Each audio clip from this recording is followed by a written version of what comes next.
Hello my little dear friends, how are you all? Today we will do the sample paper of class 5th EVS. Now you can see the competencies: observation and reporting, identification and classification, discovery of facts, and total marks is of 40. Now first question, Sita and Geeta are two children. They also look alike and are born on same day from the same mother.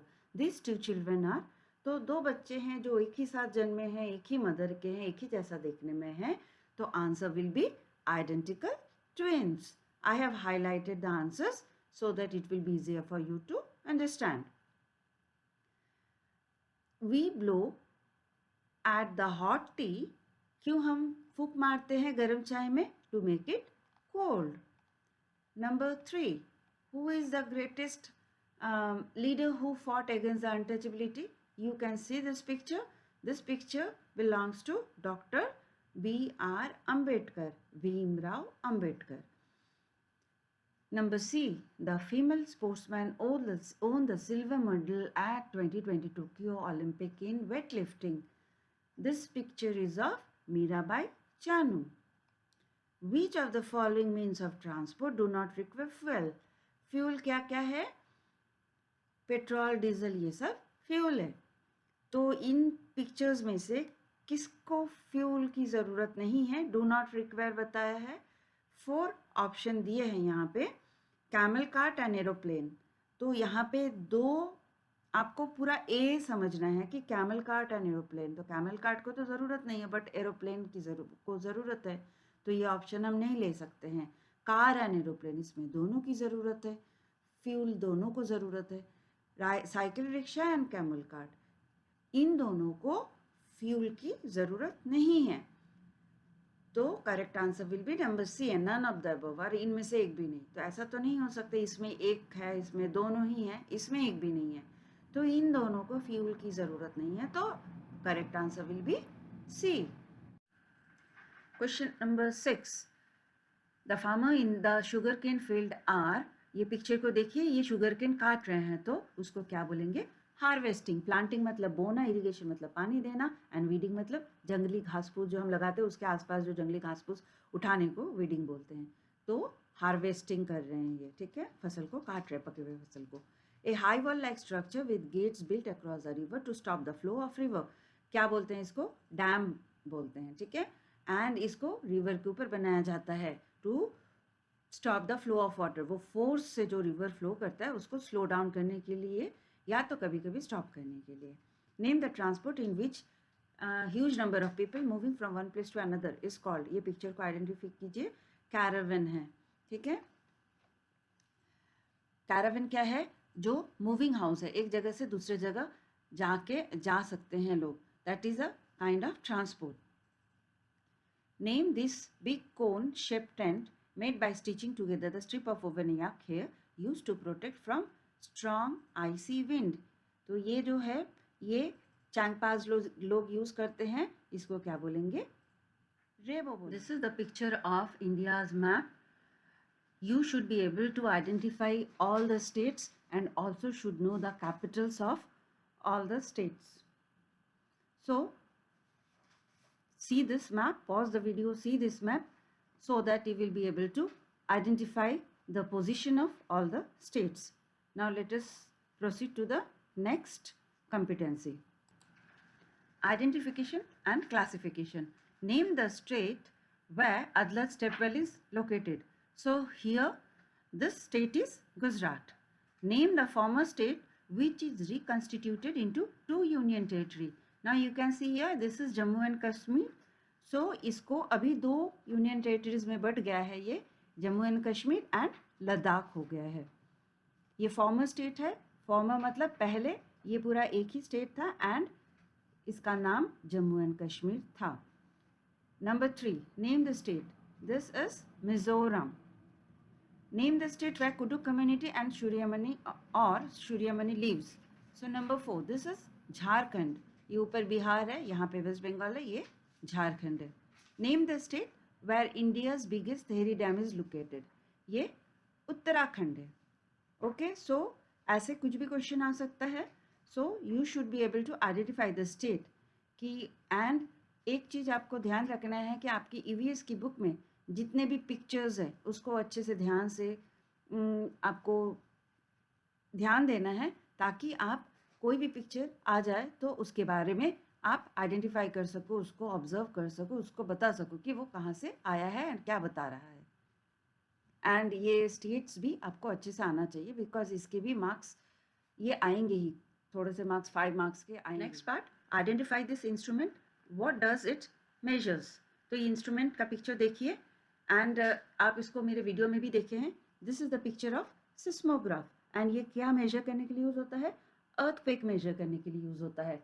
Earthquake की intensity, उसकी magnitude major करने के लिए seismograph use होता है। तो मैं इसको हिंदी में समझा रही हूँ ताकि आपको अच्छे से समझ में आ जाए and you will be able to write it. Identify the calamity that might have caused such destruction. So you can see this picture. यहाँ पे घर टूटा हुआ है तो ये नेचुरल कैलेमिटी से हुआ है and this destruction is caused by earthquake. Who do you think will immediately come for relief? Government officials, NGOs will immediately come for relief. Identify the picture of the house. What is the advantage of such a roof in Ladakh area? So this house has sloping roof, slanting roof. Sloping roofs में क्या होता है, अगर बारिश भी होती है तो वो फिसल जाता है, वाटर लॉगिंग नहीं होता। और लद्दाख एरिया में क्या बहुत हेवी स्नोफॉल होता है, कोल्ड डेजर्ट बोलते हैं उसको। तो वहाँ पे क्या होता है, अगर स्नो वहाँ पे जम जाएगा तो it will cause harm to that roof. So वो स्लैंटिंग होने से क्या होता है, स्नो स्लाइड होके नीचे चला जाता है without causing any harm to the roof. Next, describe briefly about the person in the picture. Who is this person? Describe briefly about the person in the picture. Who is this person? He is Gregor Mendel. He is Gregor Mendel.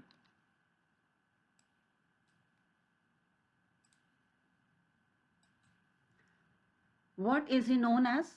Father of genetics. He was known as father of genetics. Next, what did he discover? He discovered the law of heredity.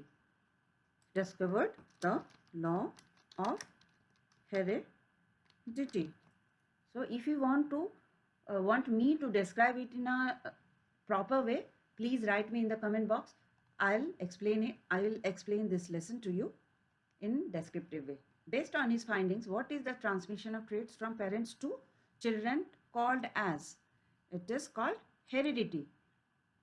It is called heredity. जो भी trait parents का है, जो भी गुण, कोई आप देखते हो कि लंबे लंबे पेरेंट्स के बच्चे भी लंबे लंबे होते हैं, तो ये एक ट्रेट है, तो ये जीन के थ्रू ट्रांसफ़र होता है।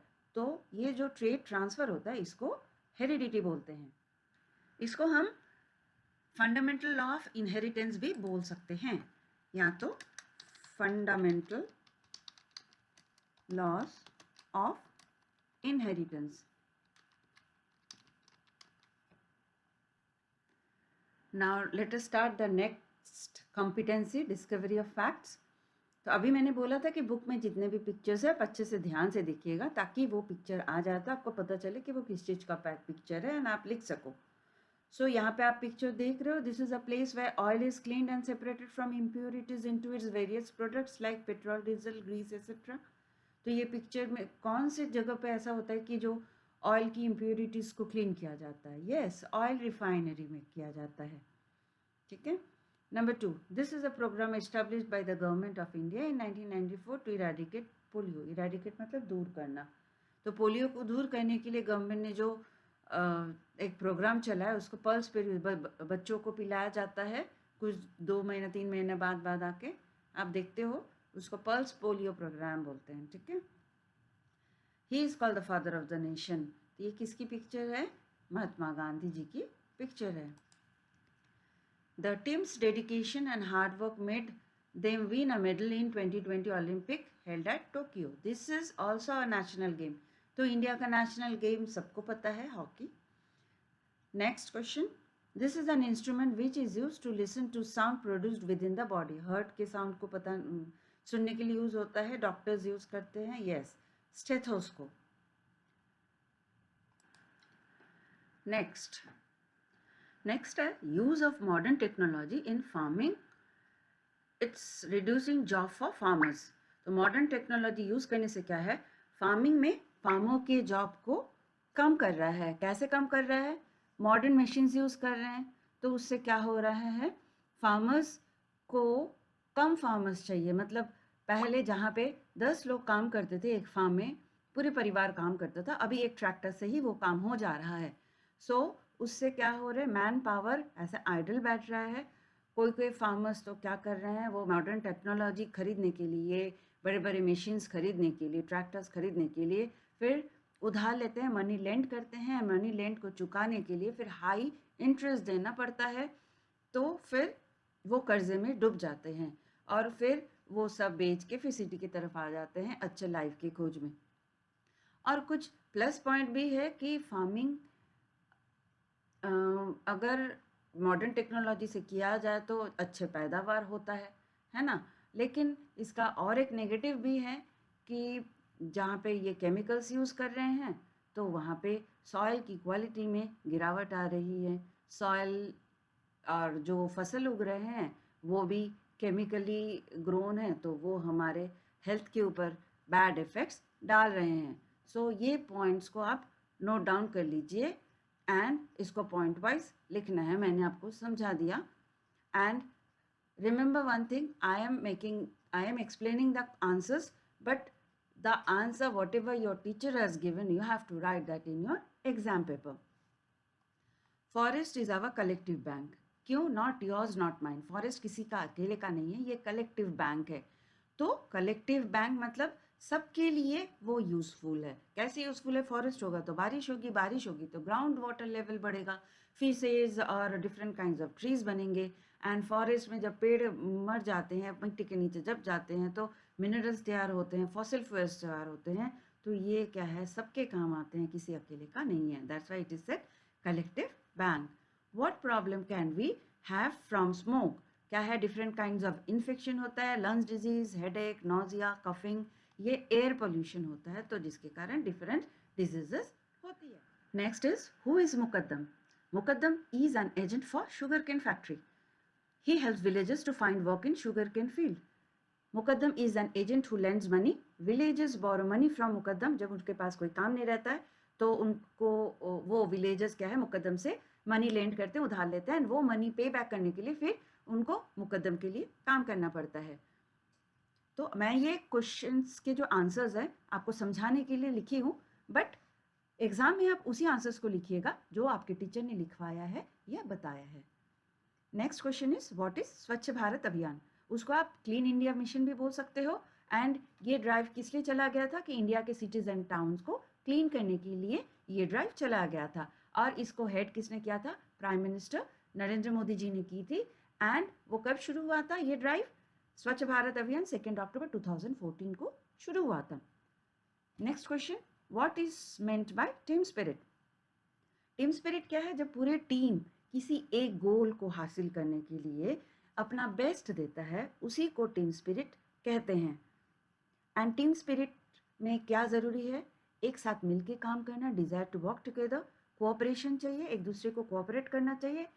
कोई गलती हो जाती है तो उसको एनकरेज करना चाहिए, सपोर्ट करना चाहिए, उसको रेस्पेक्ट दे के बात करनी चाहिए, उसको अंडरस्टैंड करके उसको हेल्प करना चाहिए। In short, it is a feeling of pride and loyalty that exists among all the team members of a team, and that makes them want their team to do well and to be the best and achieve their goal भी लिख सकते हो।